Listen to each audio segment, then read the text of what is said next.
ಕೊಡ್ತಾರೆ, ಅದು ನಮಗೆ ಖುಷಿ ಸಂಗತಿ.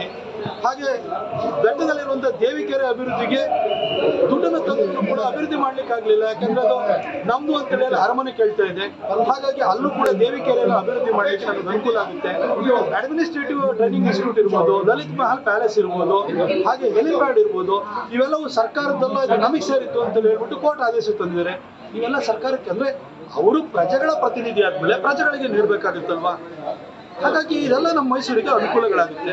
ಹಾಗೆ ನನಗೆ ಅವ್ರ ಬಗ್ಗೆ ಇನ್ನೊಂದು ಹೆಮ್ಮೆ ಅನ್ಸೋದು ಏನು ಅಂತಂದ್ರೆ, ಅರಮನೆಯಲ್ಲಿ ಆರಾಮಾಗಿರುವಂತಿದ್ದಂಥ ವ್ಯಕ್ತಿ ಭಾರತೀಯ ಜನತಾ ಪಕ್ಷದ ಒಬ್ಬ ಕಾರ್ಯಕರ್ತನಾಗಿ ಈ ರೈತ ವಿರೋಧಿ, ಜನ ವಿರೋಧಿ ಸಿದ್ದರಾಮಯ್ಯನವರ ಸರ್ಕಾರದ ವಿರುದ್ಧ ಕರಪತ್ರ ಇಟ್ಕೊಂಡು ಅಥವಾ ಪ್ಲಕಾರ್ಡ್ಗಳನ್ನು ಇಟ್ಕೊಂಡು ದೊಡ್ಡಗಡೆ ಕುತ್ಕೊಂಡು ಸಿದ್ದರಾಮಯ್ಯ ಸರ್ಕಾರಕ್ಕೆ ಧಿಕ್ಕಾರ ಅಂತ ನಮ್ಮ ಜೊತೆ ಕಾರ್ಯಕರ್ತರ ಜೊತೆ ಕೂಗೋದಕ್ಕೆ ಅವರು ಸಿದ್ಧರಾಗಿದ್ದಾರೆ ಅಂತಂದ್ರೆ ಅವರಿಗೆ ಈ ಅರಮನೆಯ ವೈಭೋಗ ಬೇಕಾಗಿಲ್ಲ, ಜನರ ಜೊತೆ ಇರಬೇಕು ಅಂತ ಅವ್ರಿಗೆ ಅನಿಸಿದೆ.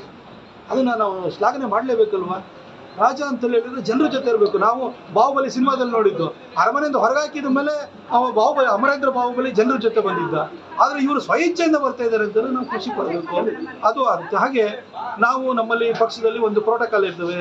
ಈಗ ನಮ್ದು ಕಾರ್ಯಕಾರಿಣಿ ಇರ್ತದೆ. ಇಂಥ ಕಾರ್ಯಕಾರಿಣಿಯಲ್ಲಿ ಅಧ್ಯಕ್ಷರು ಅವರು ಇವರೆಲ್ಲ ಮೇಲೆ ಕೂತಿರ್ತಾರೆ, ನಾವು ಅಲ್ಲೇನು ಕೆಳಗಡೆ ಕೂತಿರ್ತೀವಿ. ರಾಜರು ಕೆಳಗಡೆ ಕೂರ್ಲಿಕ್ಕೂ ರೆಡಿ ಇದ್ದಾರೆ. ಹಾಗೆ ನಮ್ಮ ಅಧ್ಯಕ್ಷರು, ರಾಜ್ಯಾಧ್ಯಕ್ಷರು ಬರ್ತಾ ಇರ್ತಾರೆ, ಮೈಸೂರಿಗೆ ಬರ್ತಾ ಇದ್ದಾರೆ ಅಂತಂದ್ರೆ ನಾವು ಏಟ್ರಿಯಂ ಹೋಟೆಲ್ ಹತ್ರ ಹೋಗಿ ಬಿಸಿಲಲ್ಲಿ ಇಟ್ಕೊಂಡು ಮುಖ ಹಿಡ್ಕೊಂಡು ನಾವು ಕಾಯ್ತಾ ಇರ್ತೀವಿ. ಮಹಾರಾಜರು ಆ ಥರ ಕಾಯಕ್ಕೂ ಸಿದ್ಧರಾಗಿದ್ದಾರೆ. ಹಾಗೆ ಇದಕ್ಕೆ ಏರ್ಪೋರ್ಟಿಗೆ ಹೋಗ್ತೀವಿ. ಏರ್ಪೋರ್ಟಿಗೆ ಹೋದಾದ ಕೂಡಲೇ ಅಲ್ಲೂ ಕೂಡ ಮಂತ್ರಿಗಳು ಬರ್ತಾರೆ. ಅಲ್ಲೂ ಹೋಗಿ ಮಂತ್ರಿಗಳಿಗೆ ಬುಕೆ ಕೊಟ್ಟು ಕಾಲಿ ನಮಸ್ಕಾರ ಹಾಕಿ ಮೈಸೂರಿಗೆ ಬರಮಾಡ್ಕೋತೀವಿ. ಅವ್ರನ್ನ ಸಭೆ ಸಮಾರಂಭಗಳಿಗೆ ಕರ್ಕೊಂಡು ಹೋಗ್ತೀವಿ. ಆ ಸಭೆ ಮುಗಿದಾಗ ಊಟ ಮಾಡಿಸಿ ಅವ್ರನ್ನ ಏರ್ಪೋರ್ಟಿಗೆ ಡ್ರಾಪ್ ಮಾಡ್ತೀವಿ. ಇಷ್ಟೆಲ್ಲದನ್ನು ಕೂಡ ಮಾಡಲಿಕ್ಕೆ ಸಿದ್ಧರಾಗಿದ್ದಾರೆ ಅಂತಂದ್ರೆ ಇದು ನಿಜಕ್ಕೂ ಖುಷಿ ಕೊಡುವ ಸಂಗತಿ ಇದು. ಹಾಗೆ ಪ್ಯಾಲೇಸ್ ಗ್ರೌಂಡ್ ಇದೆ ಬೆಂಗಳೂರಿನಲ್ಲಿ, ಅದು ಕೂಡ ನಮ್ಮ ಜನಕ್ಕೆ ಸಿಗುತ್ತದು. ಎಲ್ಲ ಒಳ್ಳೆ ಕೆಲಸಗಳು ಖಂಡಿತ ಮುಂದಿನ ದಿನಗಳಲ್ಲಿ ಈ ಯದುವೀರವರು ಬರೋದ್ರಿಂದ ಆಗುತ್ತೆ.